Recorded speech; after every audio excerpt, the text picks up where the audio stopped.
मेरा नाम रश्मि, मैं क्लास 9 की छात्रा हूँ। मेरे विद्यालय का नाम स्वामी विवेकानंद इंटर कॉलेज साहर जनपद औरैया। आज हम एक कहानी सुनाने जा रहे हैं। दैनिक जागरण संस्कारशाला संस्कृति और समाज। उस दिन रूडी और धानी यानी दोनों भाई बहनों की कुछ फुसुर चल रही थी। यह सुनकर उनकी मम्मी एकता नेगी के एकदम से ठिठक गए। 12वीं कक्षा में पढ़ने वाला रुडीर अपनी 3 साल छोटी बहन धानी से किसी बहस में उलझा हुआ था। ये दोनों बच्चे आए दिन किसी न किसी बहस में उलझ जाते थे, कभी किसी बात पर तो कभी किसी दूसरी बात पर।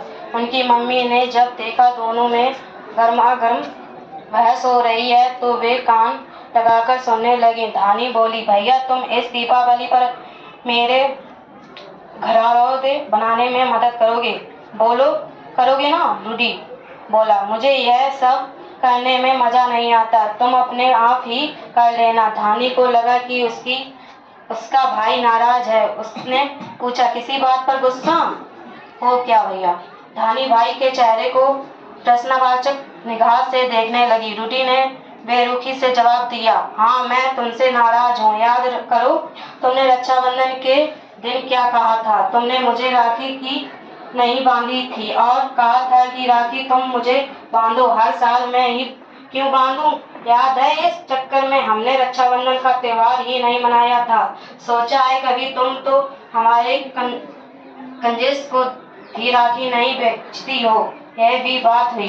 धानी बोली, और भैया तुम अपनी बात नहीं करोगे? तुम दीपावली पर क्या कहा था? पिछले साल मैं क्यों पूजा करूं? मैं पड़ोसियों को क्यों गिफ्ट देने जाऊं? यह सब बातें आउटडेटेड हो चुकी हैं। यह कहा था ना तुमने भैया? दोनों भाई बहनों में इसी तरह की तीखी बहसें हो रही थीं और बाहर मम्मी सब कुछ कान लगाकर सुन रही थी। वह इन दोनों बच्चों की बातें सुनकर सन्न थी। उन्हें याद आ गया जब इसी साल रक्षाबंधन वाले दिन धानी इस बात पर अड़ गई थी कि वह ही क्यों राखी बांधे और उसने राखी नहीं बांधी थी। माँ एकता सोचने लगी कि आखिर क्या सोच हो गया है इनके बच्चों का? आखिर कहाँ से ऐसे विचार इन्हें आते हैं? क्या इनके जीवन में अपनी संस्कृति और परंपराओं का कोई महत्व ही नहीं है?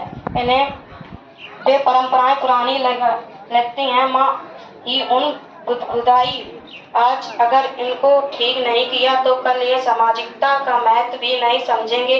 पर्व त्योहार को ये हम सभी को समाज से जुड़ने का बड़ा अवसर देते हैं। माँ को याद आया कि पिछली दीपावली पर कितना दबाव डाला उन्होंने गिफ्ट लेकर पड़ोस में चलने को राजी किया था। रूडी को यह उसे साथ लेकर निशा आंटी को देखने चली गई थी, जहाँ रूडी पूरे समय मुंह बनाए बैठ रहा। माँ को यह अच्छा नहीं लगा रहा था। वह चाहती थी कि रूडी यह बात समझे कि समाज में रहने के लिए नियम होते हैं। हम सबसे पूरी दूरी बनाकर नहीं रह सकते। समाज के बिना हमारा भी कोई अस्तित्व नहीं है। इस बात को लेकर एकता गहरे तनाव में है। जब ये बच्चे दीपावली जैसे अपने बड़े पर्व को भी महत्व नहीं दे रहे हैं और उसे लेकर उल्टे सीधे सवाल पूछ रहे हैं तो ये क्या करेंगे?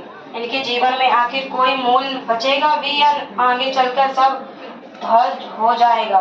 मूल्यहीन जीवन को कल्पना बेईमानी है, इनका कोई विकल्प नहीं। एकता इस चिंता में है कि अपने बच्चों के कैसे समझाएं कि स्कूल शिक्षा भी उसी संस्कृति और सामाजिक चेतना का हिस्सा है जिसमें हम जीते हैं। समाज और संस्कृति से ही हमारी पहचान बनती है। इन सबसे बेपरवाह रूडी और धानी दोनों बच्चे बाहरी लोगों से अधिक घुलने मिलने से भी कतराने लगे हैं।